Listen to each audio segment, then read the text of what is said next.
안녕하세요. 저는 경기도 의정부에서 살고 있는 37세 김순영이라고 합니다. 여러분, 입 다물고 있으면 반응 간다는 말 아시죠? 말 잘못해서 실수하는 사람한테 차라리 입 다물고 있기라도 하지 하는 느낌으로 쓰는 말이잖아요. 그런데 그것만 믿고 입을 다물고만 있으면 안 되는 거더라고요. 입을 다문 사람은 실수를 안 하는 게 아니라 입 연 사람 대신 당하는 거라는 걸 제가 몸소 증명했거든요. 이게 무슨 말인가 싶으시죠? 지금부터 제 얘기 끝까지 들어주셨으면 좋겠어요. 저는 어릴 때부터 참 조용한 애였어요. 시끄럽게 떠드는 애들 보면 어떻게 저렇게 자신 있게 구는 걸까 싶더라고요. 저는 그냥 고개만 숙이고 어른들 앞에서는 숨 쉬는 것도 조심했죠. 누가 보면 별 생각 없이 사는 것처럼 보일 수도 있는데 사실은 속으로 엄청 말해요. 그냥 입을 덜 벌려야 덜 혼났거든요. 저희 집은 겉보기엔 평범했지만 속으로는 완전히 남아선호 그 자체였어요. 부모님은 그래도 요즘 사람이라고 스스로 생각하시나 본데 조부모님 세대가 완전 꼰대 중에 꼰대였거든요. 할머니는 제 얼굴만 봐도 여자는 얌전해야지 하셨고 할아버지는 여자가 나서면 집안 꼴이 안 된다 하시는 분들이었어요. 그런 집이었는데 엄마 아빠라고 크게 다르시겠어요? 심지어 더 큰 문제는 집안에서 조부모님 입김이 완전 셌다는 겁니다. 동생은요, 저보다 4살 어려요. 근데 그 나이 차이보다 훨씬 큰 벽이 있었어요. 할머니는 고기 반찬을 놓을 때도 꼭 동생 앞으로만 밀어주셨어요. 넌 김치나 더 먹어라. 순영이 너 김치 좋아하잖아. 아이, 김치 좋아하죠. 좋아하는데요. 저도 고기가 더 좋거든요. 다 알면서 그런 말 하는 게 더 속상한 거 아시죠? 동생이 실수하면 애가 어리니깐 그렇지. 하셨고, 제가 똑같은 실수하면 너는 누나가 돼서 왜 그 모양이냐. 애미야, 얘 머리에 문제 있는 거 아니냐? 이러시더라고요.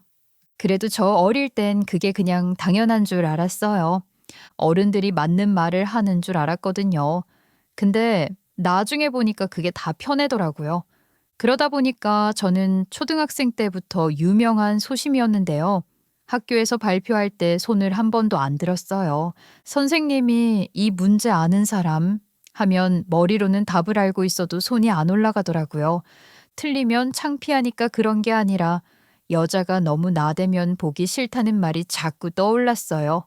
할머니는 TV 앞에서도 예능 프로에 여자 연예인이 나오면 저런 여자애들은 괜히 드세 보여서 싫다 하셨거든요. 그런 환경에서 자랐으니 뭐를 배웠겠어요. 그런데도 그때마다 저는 이상하게 그 여자들이 부러웠어요. 자기 마음대로 웃고 떠들고 말하고 싶은 거 다 하는 게 얼마나 멋져 보였는지 몰라요. 근데 어느 날 동생이 새 운동화를 신고 자랑을 하더라고요. 누나, 봐봐라. 이거 할머니가 사주셨어. 짱이지? TV에서 나오던 신발이네. 멋지다. 그날 저녁에 거실 한켠에 놓인 빈 상자를 봤는데요. 남아 운동화라고 적혀 있더라고요. 그거 보는 순간 아까는 미처 몰랐던 서운함이 폭발하더라고요. 나도 운동화 필요했는데 나도 이거 여자 거 갖고 싶었는데 그래서 엉엉 울었거든요. 제가 우는 소리를 듣고 엄마 아빠가 방에서 나오신 거예요. 그러니 그제서야 저를 달래주시더라고요. 할머니가 시장에서 신발 사는데 여자애들 건 다 팔려서 없었대. 누나인 순영이가 참자. 말도 안 되는 소리죠. 할머니가 제 신발을 살 생각도 없으셨다는 건 당연한 건데요. 그러면서 제 신발은 엄마 아빠가 사준다고 하더니 제가 따로 말을 안 하니까 입 싹 닦으시더라고요. 제가 필요 없어서 말을 안 했겠냐고요. 제 성격이 이미 그걸 말할 수 없는 애가 되어버렸는데요. 그 시절엔요, 그렇게 아무도 제 편이 아니었어요. 그땐 몰랐어요. 이런 크고 작은 일들이 제 성격을 어떻게 바꾸는지 저는 깨닫지도 못한 채 너무 어린 나이부터 조용히 있는 게 가장 편하다는 걸 깨달은 거예요. 아무 말도 안 하면 혼날 일도 없고 시끄럽다는 소리도 안 듣고 그냥 공기처럼 사는 게 제일 무난했거든요. 그렇게 어린 시절 마음속에 이상한 구멍이 생겼어요.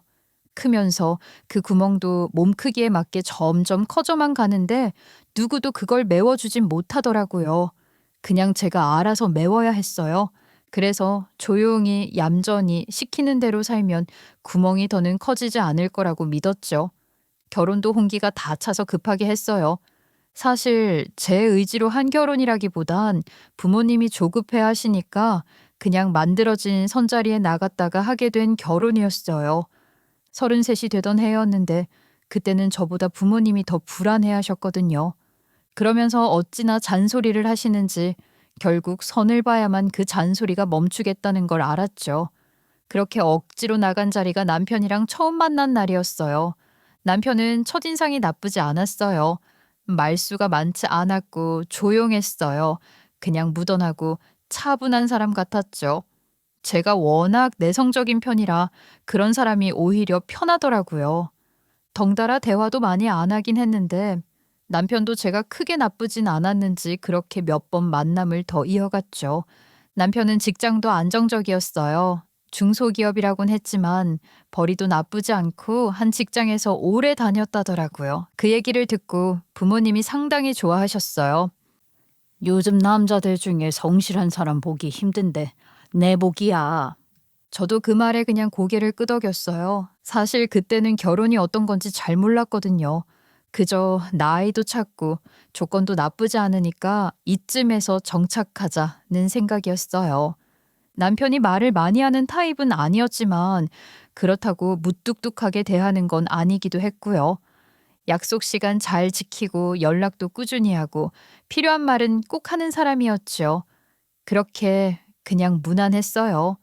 특별한 건 없는데 그렇다고 불편하지도 않은 관계. 그런 걸 안정감 있다고 생각한 거죠. 그리고 저도 딱히 조건이 좋은 편은 아니니까 더 따질 것도 없었어요. 그저 생긴 게 좀 봐줄 만한 평범한 직장 다니는 소심한 여자인걸요. 그런데 제게도 하나의 조건이 있었어요. 그건 바로 친정 형편이 좀 괜찮았다는 거예요. 집안이 그렇게 부자인 건 아니지만 부모님이 평생 모은 재산이 어느 정도 있었거든요. 특히 저희 부모님은 나이가 들면서 점점 저에 대한 미안함이 커지셨던 것 같아요. 어릴 때는 남동생만 챙기셨지만 제가 커갈수록 예전의 잘못을 조금이라도 만회하고 싶으셨던 것 같아요. 그래서 결혼 때 지참금으로 꽤 큰 돈을 주셨어요. 그건 그냥 돈이 아니라 부모님이 제게 보내는 미안함의 표시였어요. 물론 남동생이 받은 돈이 훨씬 많았지만 그때 부모님은 그 차이를 메꾸려는 듯 점점 더 잘해주시려고 했던 것 같아요. 그렇게 받은 돈으로 저는 신혼집을 마련하는 데 보탰어요. 요즘 전셋값이 워낙 비싸니까 그 돈 없었으면 결혼 자체가 어려웠을 거예요. 그리고 남은 돈으로 작은 상가 건물을 하나 샀어요. 제 이름으로요. 남편은 그 얘기를 들으니까 꽤 좋아하더라고요. 다행이죠. 요즘 여자들은 진짜 능력 있다. 내 능력도 아니지. 그냥 부모님께 받은 건데. 자기 숟갈 잘 챙기는 것도 능력이지 뭐. 그래도 부럽다. 난 아직 내 명의로 된 게 없거든. 그렇게 우린 석 달 만에 결혼을 결정했고 준비 기간까지 합쳐도 반년 만에 결혼식을 올렸죠. 연애 기간도 짧고 번갯불에 콩 볶듯 시작해버리긴 했지만 요즘은 연애 오래 하면 안 된다는 말도 있잖아요. 예식장, 예단, 예물 그런 거 하나하나 다 부모님과 시어머니가 결정하셨고 저는 그저 그걸로 할게요. 좋아요. 하고 끄덕이다 보니 일이 술술술 진행됐죠. 시어머니는 그게 마음에 드셨나 봐요. 요즘 며느리들 까다롭다던데 우리 집 며느리는 내 말도 잘 듣고 얌전해서 참 좋다. 그 말이 그땐 칭찬 같았죠. 근데 지금 생각해보면 그 얌전하다는 말은 결국 시키는 대로 하니 좋다는 뜻이더라고요. 그런데 시간이 지나자 이젠 그것도 질리셨나 봐요. 전에는 예스맨이라 좋다더니 이제는 답답하다고 하더라고요. 너는 내 의견이 없니? 바보야. 뭔 말을 좀 하고 살아라. 어쩜 며느리라는 애가 숫기도 없고 애교도 없고 옆집 정씨 그 여편네는 며느리가 옆에서 꼬리 살랑살랑 흔들면 좋다고 간이고 쓸개고 다 내주더라. 어? 너도 노력 좀 해봐라. 내가 뭘 더 해줄 줄 아니? 그 말을 들을 때마다 얼굴이 화끈거렸어요. 저는 바꾸고 싶어도 그게 안 됐거든요. 어릴 때부터 그렇게 살아서 고치려 해도 몸이 먼저 움츠러들었어요. 특히 시댁 어른들 앞에서는 더했죠. 평범한 사람들도 힘들어하는 게 시댁이잖아요. 명절이나 시댁 행사 때면 저는 항상 주방에 처박혀서 설거지하고 음식 나르고 상 차리고 그런 것만 했죠 뭐. 그게 제 역할이었어요. 그나마 신우이와는 사이가 좋았어요. 신우이는 남편보다 10살 어린 여동생이었는데 성격이 밝고 활달했어요. 저랑은 정반대였죠. 근데 그래서인지 오히려 잘 맞았어요. 언니, 너무 눈치 보지 마세요. 우리 엄마가 원래 말을 가려서 못하셔. 네, 아가씨 괜찮아요. 제가 잘하면 되는 건데 어머님도 답답하셔서 그러겠죠 뭐. 에이, 답답하긴 언니. 저한테는 그냥 편하게 대하셔도 돼요. 우리 가족들은 다양성이라는 걸 모른다니깐. 그 말이 참 고마웠어요. 그래서 명절 때마다 시누이가 있으면 덜 외롭더라고요. 사실 저한텐 시누이가 2명이나 마찬가지였는데요. 이게 무슨 말이냐면 시누이한테는 절친이 1명 있었거든요. 그게 바로 은지예요. 둘이 고등학생 때부터 친구였다고 하는데 그때부터 시댁을 자기 집처럼 드나들었다고 하더라고요. 은지네 부모님은 해외로 정근을 가셔서 은지는 고등학생 때부터 혼자 한국에 남았었대요. 그래서 더 이 집에 자주 왔던 거죠. 그 덕에 실제로 시댁 식구들과도 너무 친했어요. 은지는 우리 딸보다 더 딸 같다니까. 어쩜 저렇게 싹싹할까. 아니, 엄마는 딸 앞에 두고 그런 말을 하셔? 은지도 말이야. 엄마가 우리 엄마니까 잘해주는 거야. 참 모르는 말씀들을 하신다니까. 은지야, 네가 오면 집이 환해져. 내가 진짜 효녀다. 어머마, 아빠까지? 어? 아빠 뭐해? 은지 용돈 주는 거야? 나도 줘. 저는 그때까지만 해도 그런 관계가 부럽기도 했어요. 저는 늘 조용히 있던 며느리였고 은지는 어딜 가도 중심이 되는 사람이었거든요. 은지는 가끔 가족 모임에도 끼어서 왔어요. 처음엔 그게 조금 낯설었어요. 가족 모임인데 친구가 같이 오는 게 흔한 일은 아니잖아요. 그런 걸 보면 은지가 거의 시댁 식구나 다름이 없었으니 저한테 시누이가 2명 있다는 게 이해가 되시죠. 무뚝뚝한 남편도 은지를 친동생처럼 챙겼어요. 같이 있으면 은지한테 장난도 치고 물컵도 챙겨주고 음식도 덜어주고 어깨에 뭐 묻었다며 손수건으로 툭툭 털어주기도 했죠. 야, 너는 어릴 때부터 음식 흘리더니 아직도 똑같냐? 오빠가 없었으면 큰일 났다. 아, 오빠. 내가 크면 얼마나 컸다그. 그리고 말이야, 오빠가 이렇게 계속 챙겨주니까 내가 이렇게 됐지. 앞으로도 책임지고 챙겨주셔. 그런 말을 나눌 때마다 둘은 자연스럽게 웃었어요. 저도 그게 전혀 이상하지 않았어요. 어렸을 때부터 알고 지낸 사이라니까 그럴 수도 있겠다 싶었죠. 오히려 저도 남편이 그런 배려심 있는 사람이라 좋다고 생각했어요. 게다가 은지는 저한테도 친절했거든요. 시누이 절친답게 성격도 참 좋아서 처음 봤을 때부터 저한테 싹싹하게 언니라고 부르며 다가왔어요. 언니, 저는 은재라고 해요. 결혼식에도 갔었는데 그땐 직접 인사를 못 드렸죠. 그때도 느꼈지만 언니 진짜 분위기가 남다르시다. 아유, 무슨 말씀을 그렇게 하세요. 그냥 평범하죠. 아니에요, 진짜요. 오빠 복 받았어. 언니 같은 분 만나면 남자들이 평생 호강하는 거라니까요. 그런 말투가 어쩐지 듣기 좋았어요. 사교성도 좋고 센스도 있었죠. 어른들 앞에서도 말솜씨가 매끄럽고 젊은 사람들 사이에서도 분위기를 띄우는 재주가 있었어요. 저는 그런 모습이 참 부럽더라고요. 저한테 없는 걸 가진 사람이니 얼마나 빛나 보여요. 밝고 유쾌하고 사람들이랑 스스럼 없이 지내는 그런 성격. 저렇게 살면 얼마나 편할까 싶어서 부러움도 컸죠. 그러던 중 올해 설날이 다가왔어요. 시댁에 온 가족이 모여 있었죠. 평소처럼 저는 주방에서 전을 부치고 있었고 거실에서는 시어머니랑 시아버지, 시누이, 남편이 이야기를 나누고 있었어요. 그때였어요. 문 앞에서 반가운 목소리가 들렸어요. 저 왔어요, 아줌마 아저씨. 새해 복 많이 받으세요. 아이고, 은지 왔네. 어쩜 이렇게 예쁘게 과일을 사왔어? 나가보니 은지가 예쁘게 포장된 과일 바구니를 들고 서 있더라고요. 언니, 저 왔어요. 새해 인사드리러 왔어요. 엄마 아빠 올해는 한국 오신다고 해놓고 안 오셔서 또 저 혼자 남았어요. 그냥 집에 있기도 뭐해서 왔는데 저 숟갈 한 개만 더 얹어주시면 안 돼요? 이 집에서 누가 은지를 불청객 취급하겠어요? 저도 너무 좋았죠. 그도 그럴 게 은지는 신발을 벗자마자 주방으로 쏙 들어와서 저부터 챙겨주는 이쁜 동생이었거든요. 언니, 뭐 도와드릴 거 없어요? 저도 갑자기 쳐들어와서 머쓱하거든요. 언니를 뺏어야 내가 더 어색하겠어.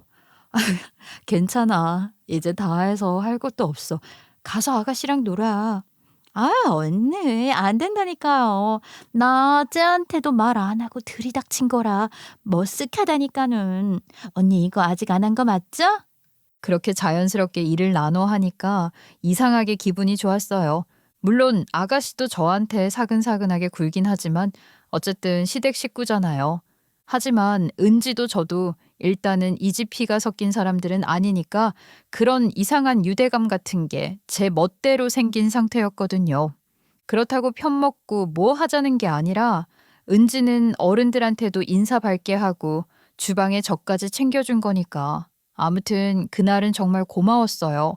그리고 저녁 때가 돼서 같이 둘러앉아 저녁을 먹기 시작했는데 식사 도중 은지가 갑자기 깜짝 발표를 하는 거예요.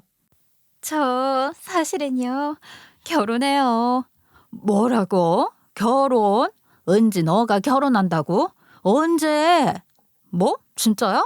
나한테도 말 안 했잖아. 그 오빠랑 결혼하는 거야? 은지는 일단 뱉었는데 부끄러운지 끄덕이며 두 손으로 얼굴을 가리면서 웃더라고요. 아직 날짜는 정확히 안 정했는데요. 아마 올해 말쯤 결혼식 올릴 것 같아요. 아직은 엄마 아빠한테만 말씀드린 상태예요. 아직 어린데 벌써 결혼이야? 너 이제 막 27 아니니? 네, 근데 신랑 될 사람이 저보다 4살 연상이라서 30이 넘었거든요. 시댁에선 빨리 결혼시키고 싶으셨나 봐요. 사실 저도 아직 얼떨떨하긴 한데 요즘엔 일찍 하는 사람들도 많다잖아요. 저희 부모님도 응원해 주시고요. 아니 부모님도 응원을 해주신다고 하니 우리가 할 말은 없다만 그거 괜찮은 사람은 많은 거야? 아빠, 은지 만나는 오빠가 변호사거든. 나랑도 자주 만났는데 진짜 센스 있고 괜찮은 사람이야. 변호사야? 이야, 우리 은지 진짜 복 터졌네. 부모님도 좋아하시겠다. 그래 착한 애한테는 좋은 인연이 오는 법이지. 다들 놀랐지만 어쨌든 축하해주는 분위기였고요. 저도 진심으로 축하해줬어요. 남편도 웃으면서 농담에 던지더라고요. 야, 오빠 허락도 안 받고 시집가? 자식이 버릇없게 확인도 안 받고 말이야. 오빠한테 데려와. 괜찮은 사람인지 검사 좀 하게. 그러자 다들 왁자지껄 웃었고요. 은지도 손사래를 치며 알겠다고 크게 웃었죠. 그렇게 설날 식사가 끝나고 축하와 웃음이 한바탕 오간 뒤에야 저희 부부는 집으로 돌아왔어요. 오랜만에 사람들 사이에 있으니까 피곤이 몰려오더라고요. 씻고 나오니까 남편이 소파에 앉아서는 TV도 안 켜고 맥주만 마시고 있길래 저도 냉장고에서 맥주 한 캔 꺼내 남편 옆에 앉았죠. 남편이 뭔가 생각이 많아 보이길래 저는 그냥 별 생각 없이 환기나 시켜보려고 말을 걸었어요. 은지 결혼한다는 그 남자 어떤 사람일까? 변호사라면 돈도 꽤 벌겠지? 그냥 진짜 말하자면 스몰 토크였어요. 아무 뜻도 없이요. 근데 남편이 캔을 내려놓는 소리가 탁 크게 울리더니 얼굴이 싹 굳는 거예요. 뭔가 심기가 나빠진 게 확연히 보이니까 저도 순간 움찔했죠. 그 짧은 침묵이 유난히 길었어요. 변호사면 다 잘 벌어? 사람은 됨됨이가 중요하지. 돈은 무슨 돈이야. 그 말투가 평소보다 확 날이 서 있었어요. 마치 제가 뭔가 잘못된 말을 한 사람처럼 쏘아붙이더라고요. 머쓱해서 저는 그냥 맥주 한 모금 마시며 웃는 척 했어요. 아니, 그냥 한 말이야. 돈이 중요하다는 게 아니라. 맨날 그런 식으로 생각하니까 사람들이 너 재미없다고 하는 거야. 그냥 한 말? 생각 좀 하고 말해라. 뭐든 돈이 기준이냐? 사람들이라는 그 말이 참 이상했어요. 의미 없는 꼬투리를 잡고 타박하는 건 지금 남편인데 누가 저보고 재미없다고 했다는 거지 싶어서 저도 기분이 팍 상했죠.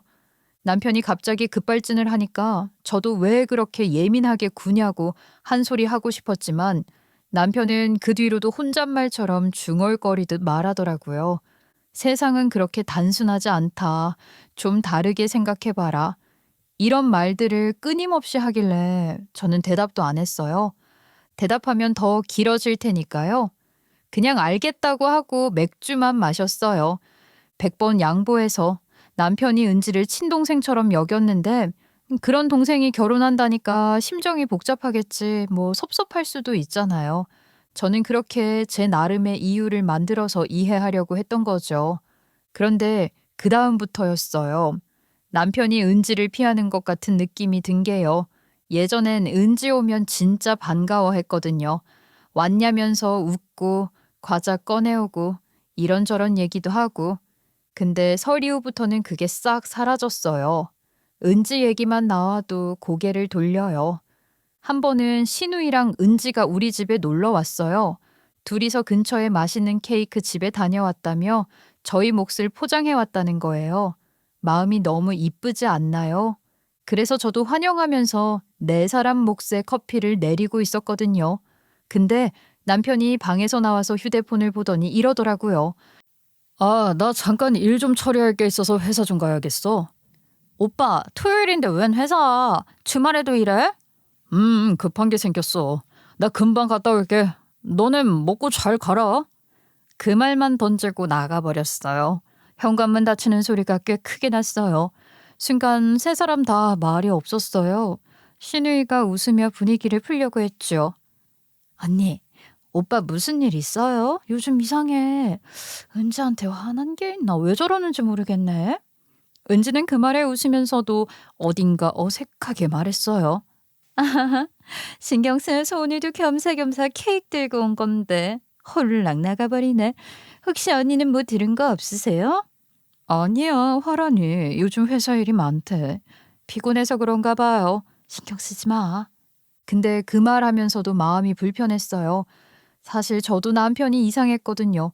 예전엔 그런 적 없었으니까요. 하지만 남편이 워낙 예민한 사람이라 저렇게 갑자기 삔또 상할 때가 있었거든요. 그래서 그냥 저도 모르는 기분이 안 좋은 일이 있겠거니 하고 넘어갔어요. 제가 물어본다고 해서 순순히 대답해 줄 사람도 아니고요. 그 일 이후로 몇 달이 흘렀어요. 그렇게 또 계절이 바뀌고 달력 넘기다 보니까 추석이 다가오더라고요. 저는 그거 보는 순간부터 머리가 지끈했어요. 설날 지난 지 얼마나 됐다고 벌써 추석이냐 싶더라고요. 그거 언제 또 다 준비하고 정리하나 싶어서요. 근데 올해는 달랐어요. 남편이 먼저 밥 먹다 말고 그러는 거예요. 올해 추석은 각자 시간 보내면 어때? 각자? 무슨 소리야 그게. 그냥 말 그대로야. 이번 추석엔 부모님이 둘이 여행 가신다네. 집에 안 가도 되니까 우리도 그냥 서로 각자 할 거 하자고. 나도 쉬고 싶고 당신도 하고 싶은 거 하면 좋잖아. 저는 얼떨떨했어요. 이 사람 하는 말을 내가 제대로 이해한 게 맞나 싶더라고요. 너무 나 좋을 대로 해석한 건가 싶어서 불안해서 한 번 더 확인을 했거든요. 어머님이 직접 그렇게 말씀하셨어? 온천 여행 가신대 두 분이서. 저 진짜 그 순간 만세삼창을 하고 싶었다니까요. 생각해보니까 지난 설날 때 옆집 김씨 할머니네가 여행을 가셨다고 했거든요. 아마 그거 듣고 시부모님들도 그러고 싶으셨나 봐요. 하여간 좋아 보이는 건 다 하고 싶어 하신다니까 싶으면서도 근데 뭐 어떠냐 싶었어요. 결과적으로는 저한테 잘 된 일이니까요. 그런데 며칠 뒤에 시어머니한테 전화가 오는 거예요. 혹시 여행이 취소됐나 싶어서 속으로 제발이라고 생각하며 전화를 받았죠. 네, 어머님, 무슨 일이세요? 순영아, 들었지? 우리 여행 간다고. 올 추석은 아무것도 준비하지 말고 푹 쉬어. 괜히 뭐 한다고 힘쓰지 말고. 솔직히 그 순간 뭔가 부탁하려고 전화하셨구나 싶긴 했어요. 시어머니가 저한테 이렇게 살갑게 말을 해주신 게 얼마만인지 몰라요. 갑자기 무슨 마음의 변화가 있으셨을 리는 없으니 무언가의 밑밥이겠구나 했죠. 네, 어머님 남편한테 들었어요. 온천 가신다고요? 부부 동반으로 같이 가자는 얘기가 나왔는데 다 같이 시간 낼 수 있는 게 추석 연휴밖에 없지 뭐냐. 근데 세상에 명절이라고 이렇게 돈을 많이 처먹는 줄은 꿈에도 몰랐다. 그래서 말인데 용돈 좀 줄 수 있냐? 그 말 듣는데 역시나 하면서도 그래도 이번만큼은 진심으로 좋았어요. 용돈이든 뭐든 다 드릴 수 있을 것 같았어요. 돈으로 명절에 달콤한 휴식을 살 수 있다면야. 그래서 바로 보내드린다고 대답하고 끊었죠. 지체 없이 그날 바로 송금하고 바로 친정에 전화했어요. 엄마, 이번 추석엔 저 친정에 가려고요. 엄마는 잠시 말을 잇지 못하시더라고요. 시댁은 너 거기 안 가도 돼? 이번에 어머님 아버님이 여행을 가신대요. 그래서 안 모이기로 했어요. 세상에 그럴 수도 있구나. 그래 잘 됐다. 오랜만에 친정 와서 푹 쉬고 가라. 우리끼리 밥이나 좀 먹자. 그 말 듣는데 괜히 눈가가 뜨거워졌어요. 진짜 명절 같았거든요. 그렇게 추석이 됐어요. 작은 가방 하나 들고 집을 나섰는데 남편이 소파에서 게임을 하고 있더라고요. 여보, 나 그럼 다녀올게. 친정 간다 했지? 연휴 내내 있을 거야? 오랜만에 가니까 2, 3일은 있으려고. 당신은? 나? 그냥 집에 있지. 영화나 좀 보고 게임하고 늘어져 있으려고. 그래, 반찬 해놨으니까 냉장고에서 챙겨 먹어. 배달 음식만 먹지 말고. 알았어. 재밌게 놀다 와. 남편도 연휴 자유롭게 즐길 생각에 신났는지 기분 좋게 배웅해줬고요. 저도 기차 타고 내려가는 길 창문 밖 풍경이 그렇게 예쁠 수가 없더라고요. 이게 사람 사는 거구나 싶었어요. 오랜만에 가는 친정에 남편까지 없는 연휴라니 정말 좋더라고요. 친정집에 도착하니까 남동생은 먼저 도착했는지 차가 주차되어 있더라고요. 누나, 왔구나. 내가 누나를 위해 완전 대박 소식 준비했어. 대박 소식? 무슨 사고 친 거 아니지? 아니, 내가 몇 살인데 아직도 그런 소리를 해. 내가 제주도 비행기 끊어놨어. 나이스지? 남동생이 제가 오랜만에 친정에 온다는 얘기를 듣고 깜짝 서프라이즈로 제주도 여행을 준비해놨다고 하는 거예요. 소식 듣자마자 비행기랑 숙소 예약하는데 고생했다면서 무용담을 꺼내는데 감동이더라고요. 모처럼 우리 식구들만 모이는 날이고 언제 이런 날이 또 오겠냐며 자기가 풀코스로 준비했다는데 가슴이 이상하게 벅차올랐어요. 웃기죠. 고작 제주도 가는 건데. 여태까지는 친정에서도 그런 거 못 해봤었거든요. 저도 기쁜 마음으로 바로 남편한테 전화를 걸었어요. 일단 일정이 바뀐 거기도 하고 비행기를 타게 됐는데 얘기를 해야겠다 싶어서요. 근데 전화가 꺼져 있는 거예요. 워낙 집에 있으면 게임만 하느라 휴대폰 확인을 게을리하는 사람이라 또 폰 방전됐겠지 싶어서 별 걱정은 안 했고 그냥 문자 하나 남겨놨죠. 여보, 또 폰 꺼져 있네? 나 제주도 다녀오기로 했어. 준영이가 예약했다고 하네. 다녀올 테니까 잘 쉬고 있어. 그렇게 친정가족 넷이서 다 같이 공항으로 향했고 비행기 이륙할 때 창문 밖을 보는데 하늘이 그렇게 맑을 수가 없더라고요. 바람결이 코끝에 닿는 느낌도 다르게 느껴졌어요. 그때 옆자리에 앉았던 엄마가 제 손을 슬쩍 잡으시더라고요. 이게 얼마만이냐. 내가 우리랑 명절 보내는 게. 그러게요. 덕분에 이렇게 여행도 가보고. 제주도에 도착한 첫날 바람부터 다르더라고요. 공항 문을 나서는 순간 바닷내음이 확 올라오는데 이래서 다들 제주도 간다고 하는구나 싶었어요. 숙소에 짐을 풀고 점심을 먹고 나서 가족들과 해변가를 걸었거든요. 9월인데도 햇살이 장난이 아니더라고요. 아직도 여름이 덜 끝난 것처럼 모래사장엔 반팔 차림의 사람들이 잔뜩 있었던 거예요. 파도는 잔잔했지만 햇빛은 눈부셨습니다. 애들 뛰어다니는 소리, 파도 치는 소리 다 평화로웠어요. 그런데 그 평화가 그렇게 짧을 줄은 몰랐네요. 바다 쪽을 보며 걷는데 동생이 갑자기 제 팔을 확 잡는 거예요. 근데 손에 힘이 너무 세게 들어가서 저도 모르게 악소리를 냈죠. 뭐야, 깜짝 놀랐잖아. 누나, 저기 저 남자 혹시 매형 아니야? 남편이라니.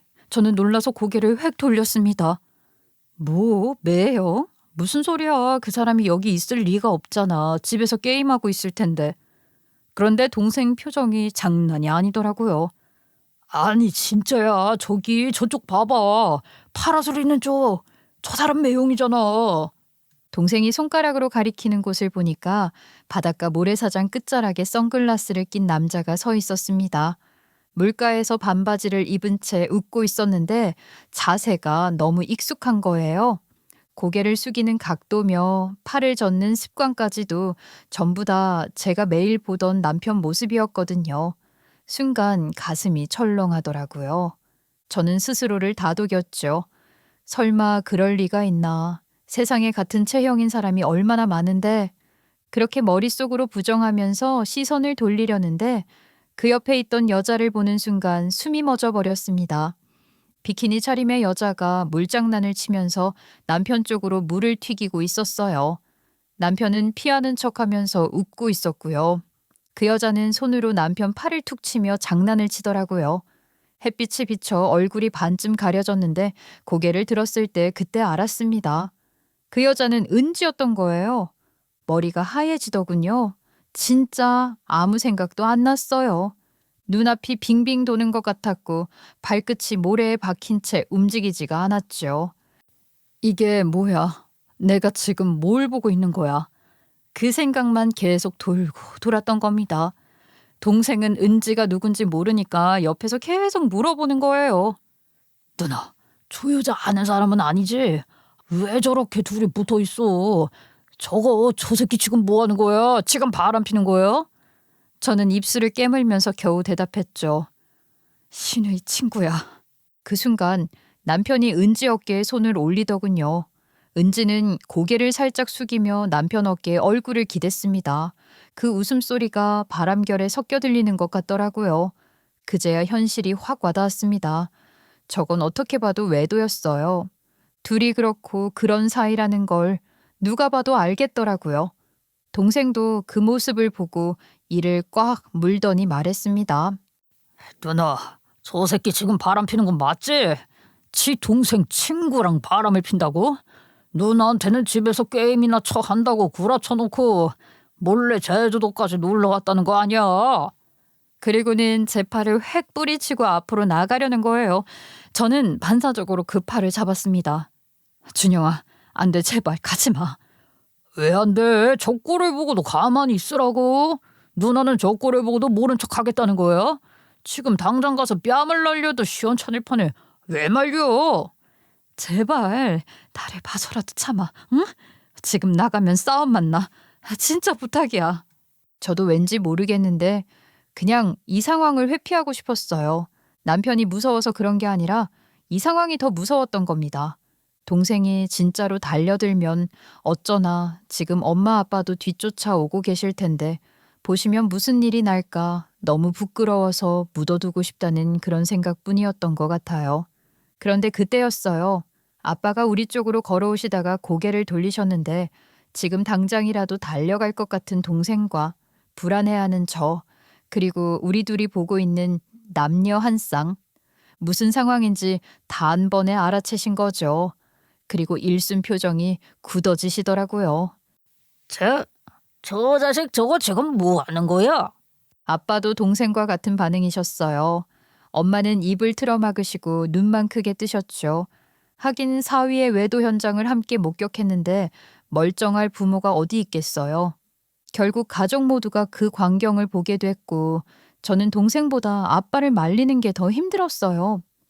아빠, 제발요. 지금은 안 돼요. 진짜 안 돼요. 제가 알아서 할게요. 제발요. 지금 사위가 바람 피는 걸 목격했는데 그냥 두라고?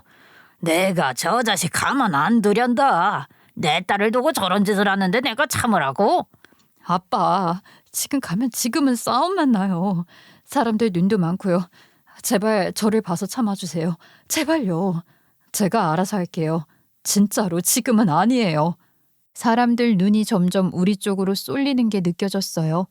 이대로 가면 다 들킬 것 같고 너무 부끄럽고 결국 제가 엉엉 울면서 비니까 결국 아빠는 이를 꽉 물고 고개를 돌리셨고 엄마는 손수건으로 눈가를 훔치시더라고요.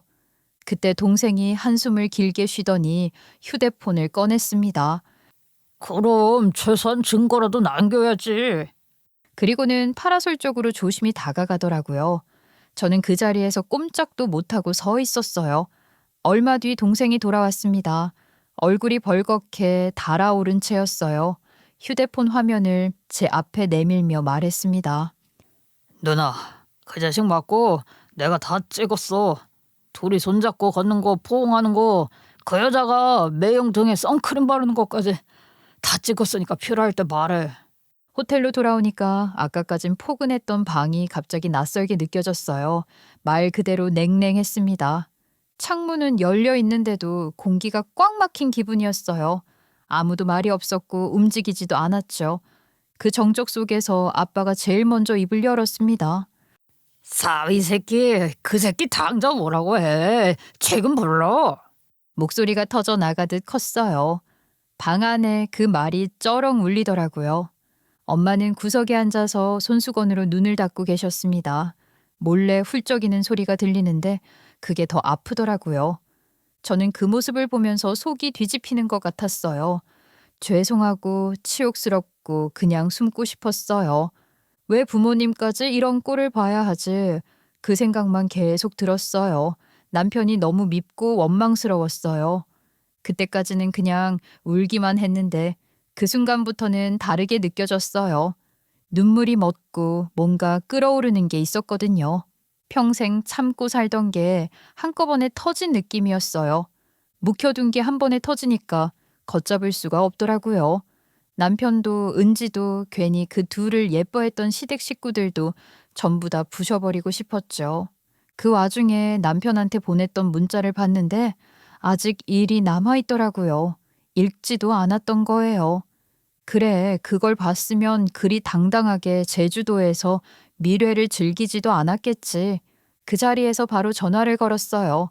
그새 폰을 켰는지 신호음이 몇 번 울리고 나서야 봤더군요. 뭐야, 왜?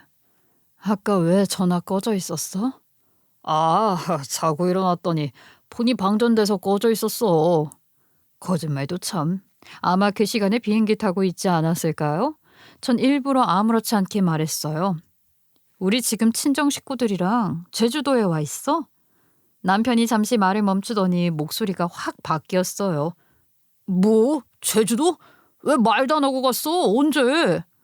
전화했는데 폰 꺼져 있길래 문자도 보냈어. 당신이 확인 안 한 거지. 남편은 뭐라고 하면서 놀라더니 급히 문자를 확인하는 듯 했어요. 바로 변명하듯 웃더군요. 그래, 내가 깜빡했나 보다. 아유, 좋겠다. 남편은 집에서 게임나 하는데 마누라는 공짜로 제주도도 가고. 그래서 어디 갔는데? 그 말이 너무 웃겼어요. 아니, 웃기다기보단 한심했어요. 이 사람 지금 내 동선을 확인하려는 거구나. 그게 너무 뻔하게 느껴졌거든요. 저는 그래서 일부러 속여줬습니다. 동쪽에 좀 이따 우도에 가려고 오늘 배 뜨는지 확인하러 가야 해. 아, 우도? 거기 좋잖아. 좋네. 재밌겠다. 잘 놀다 와라. 사진도 좀 찍어서 보내줘봐. 그래, 알았어. 당신도 잘 쉬고 있어. 저희는 서쪽에 있었거든요. 제가 동쪽이라고 하니까 바로 안심하는 눈치인데 그렇게 투명할 수가 없더라고요. 전화를 끊고 저는 적당히 인터넷에서 동쪽 관광지 사진을 검색해서 보내줬습니다. 그냥 속더라고요. 그 후로 기대했던 가족여행은 산산이 부서졌어요. 기껏 저 생각해서 비싼 돈 들여 여행 계획한 남동생한테도 너무 미안했고 부모님 앞에 얼굴을 들 수가 없었어요. 너무 부끄러웠어요. 결국 저는 부모님과 동생을 제주도에 남겨두고 먼저 돌아왔습니다. 비행기 안에서도 한마디도 안 나왔어요. 멍하게 창밖만 봤죠. 그리고는 그냥 친정집에서 혼자 연휴 보냈어요. 남편 놈보다 제가 먼저 집에 도착해 있으면 남편의 완전 범죄가 무산이 되는 거잖아요. 제가 남편의 외도를 직접 목격했다는 걸 남편에게 들키면 안 되니까요. 그날 밤 신우이에게 전화를 걸었어요. 목소리를 최대한 평온하게 만들었죠. 아가씨, 은지 예비 신랑이랑 친하다고 했죠? 혹시 그분 연락처 좀 알 수 있을까요? 은지가 바쁜지 연락을 안 받네요. 은지 예비 신랑이요? 갑자기 왜요? 제 친구가 유능한 변호사를 찾고 있는데 은지 씨 남자친구분이 변호사라면서요. 어차피 가족들 사이인데 기왕이면 아는 분 소개해드리고 싶어서요. 그러자 신우이는 의심도 안 하고 톡으로 번호를 보내준다고 하더라고요. 이래서 평소 행실이 중요한가 봐요. 톡으로 연락처가 왔고 저는 바로 전화를 걸었어요. 그 사람은 처음엔 조금 경계하더라고요. 개인 번호로 온 낯선 번호니까요. 네, 전화 받았습니다. 누구시죠? 안녕하세요, 변호사님. 연은지 씨 예비 신랑 되시죠? 네, 네, 맞습니다만. 혹시 무슨 일로 연락 주셨나요? 저는 은지 아는 언니인데요. 잠시 뵐 수 있을까요? 은지 일로 말씀드릴 게 있어서요. 그러니 심상치 않은 일임을 직감했는지 잠시 뜸을 들이고 얘기하더라고요. 지금은 좀 그렇고 내일 오전이라면 가능할 것 같습니다. 그렇게 약속을 잡고 다음 날 카페에서 변호사님을 만났어요. 첫인상은 생각보다 부드러웠어요. 은지가 말하던 센스 있는 사람이 이런 얼굴이겠구나 싶었죠. 그는 처음에 저를 이상하게 보더라고요. 무슨 꿍꿍이냐는 눈빛이었어요. 저는 말없이 가방에서 휴대폰을 꺼냈어요. 사진첩을 열고 남동생한테서 받은 제주도에서 찍은 사진들을 한 장 한 장 보여줬습니다.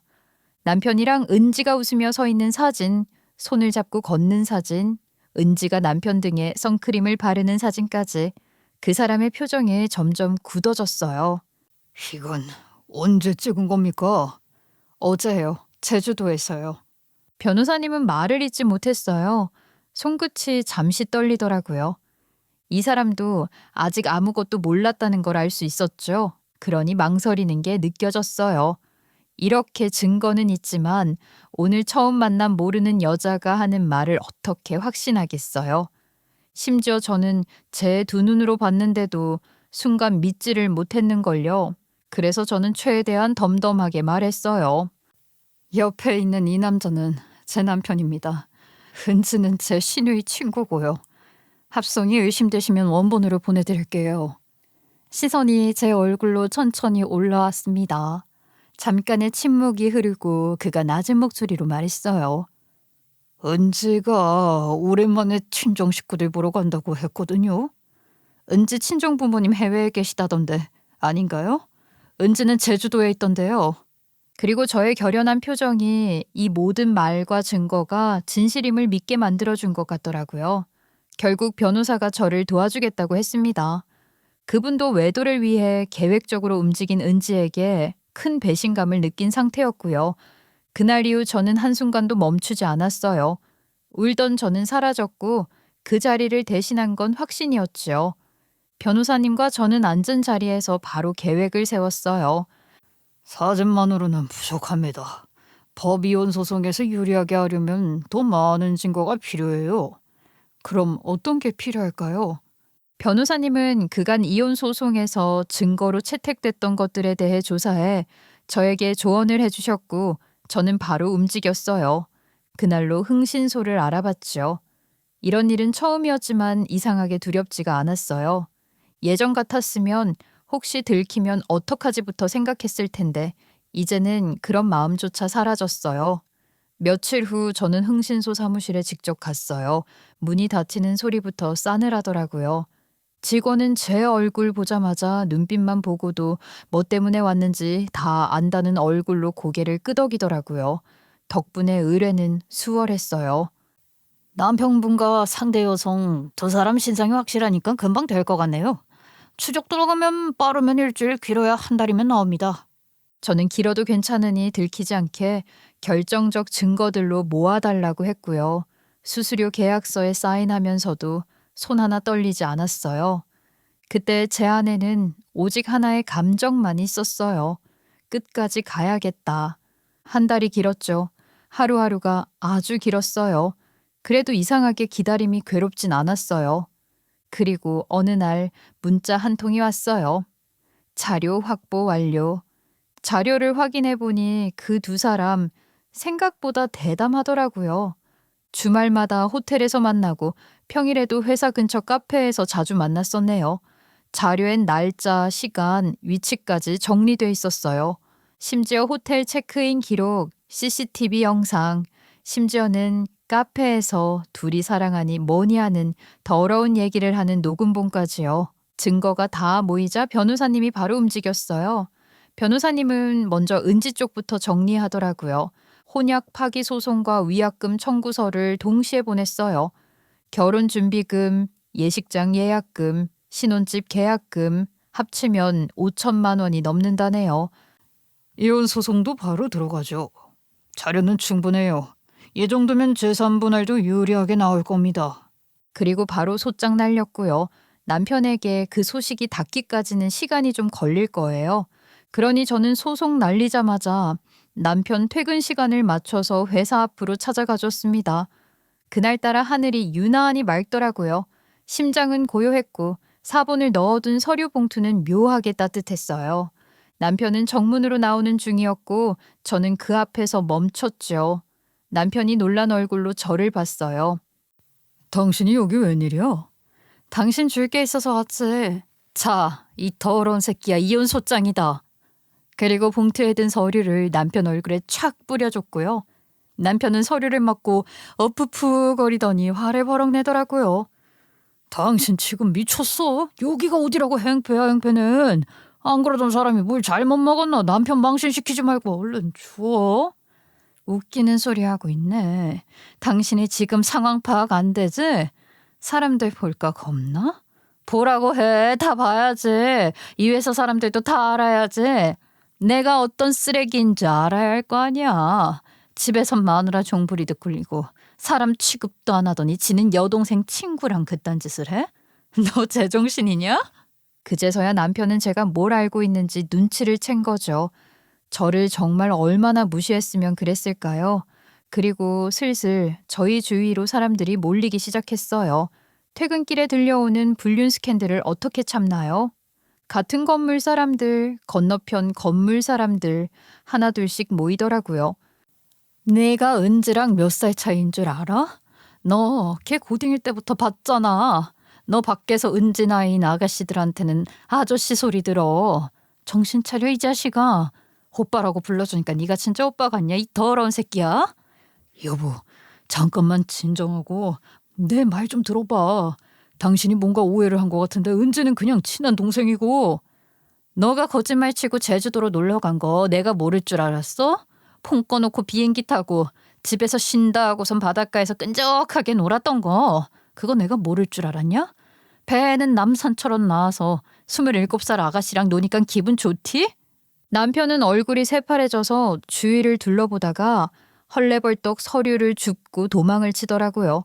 사람들이 다 서서 구경하고 있었죠. 휴대폰을 꺼내든 사람도 있었고요. 저야 뭐 모르는 사람들의 안 볼 사람들이지만 남편은 다르잖아요.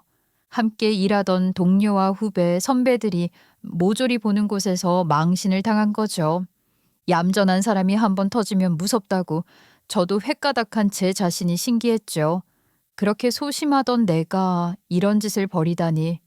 솔직히 다른 사람이 보면 미쳤다고 생각할 수 있지만 저는 너무너무 통쾌했어요. 그리고 며칠 뒤 우리의 이혼 소송 소식은 당연히 시댁에도 전해졌죠. 믿었던 아들과 딸같이 생각한 은지의 외도라니 충격이 크신 모양이었죠. 근데 시어머니는 얼굴이 벌겋게 상기돼서는 제 탓을 하더라고요. 이게 다 내 탓이야. 내가 너무 재미없고 통나무 같으니까 우리 아들이 바람을 피지. 여자가 좀 살갑게 굴어야지. 그걸 몰라?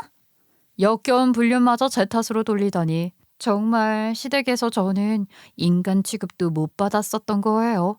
다시 한번 분노가 치밀었어요. 그런데 이번엔 아주 서슬퍼러게요. 어머님, 떡집 있죠? 그거 제 명의 상가잖아요. 다음 달까지 나가주세요. 뭐라고? 가족이니까 그냥 쓰시라고 했던 건데 이제 가족 아니잖아요. 남의 건 남이 쓰면 안 되죠. 그 말에 시어머니 얼굴이 하얗게 질리더니 어버버 하더라고요. 그냥 두니까 아주 자기 거인 줄 알았나 보죠. 아들은 아들이고 자기는 관련이 없으니 선처해달라고 싹싹 빌어도 모자랄 판에 심지어 저런 막말을 내뱉는 사람에겐 일말의 동정심도 들지 않았죠. 며칠 후였어요. 현관문에서 발소리가 들리더니 남편이 나타났어요. 머리는 헝클어져 있었고 눈 밑은 시커멓게 꺼져 있더라고요. 손에는 편의점 봉투 하나 들고 있었는데 그게 얼마나 초라해 보이던지요. 들어오자마자 무릎을 꿇더군요. 잘못했어. 진짜 미쳤었나 봐. 한순간에 정신이 나갔던 거야. 제발 한 번만 봐줘. 그 말투가 참 가관이었어요. 그동안 한 번도 무릎 꿇은 적 없던 사람이 그 자세를 취하니까 오히려 역겨웠어요. 전 그냥 쳐다봤어요. 눈 하나 깜빡이지도 않고요. 변명 한번 해봐. 그게 나도 모르겠어. 그냥 그때 은지가 너무 힘들어했거든. 예비신랑이랑 싸웠다고 울고 있어서. 지랄마. 지금 생각해보니까 니네 원래 만나고 있었지? 그러니까 은지가 결혼한다고 했을 때 넌 막 갔던 거 아니냐고. 남편은 대답을 못했어요. 고개만 숙였어요. 말 대신 눈물 같은 게 떨어지긴 했는데 그게 눈물인지 핑계인지 구분이 안 가더라고요. 나도 그게 잘못인 거 알아. 처음엔 진짜 그런 의도 아니었어. 근데 사람이 마음을 멈출 수 없잖아. 때가 되면 알아서 멈출 줄 알았는데. 사람? 당신이 지금 사람 소리 들을 자격이 있다고 생각해? 언제부터 만났는데? 나 결혼하고선 은지도 사실 나 좋아했다고 뒤늦게 그러잖아. 근데 난 그러면 안 되는 거 아니까 그냥 바람 쐬는 정도였어. 은지도 나도 서로 결혼 깨고 싶었던 건 아니야. 근데 마침 은지도 심적으로 외로워하는 상태였어서 바람 쐬러 여행 한번 간 건데. 저는 웃음이 터져 나왔어요. 바람 쐬는 정도, 그게 본인들 논리였나 봐요. 사랑이랍시고 불륜을 포장하더니 이제 와선 산책하듯 말하네요. 근데 남편은 손을 모은 채 계속 제 눈치를 보더라고요. 당신이 나 용서할 수 없는 거 알아. 근데 부모님은 무슨 죄냐. 떡집은 시간 조금만 줘. 나가라고 한 건 알지만 당장 나가면 엄마 아빠가 길바닥에 나앉게 돼. 진짜 어쩌라고 싶었죠.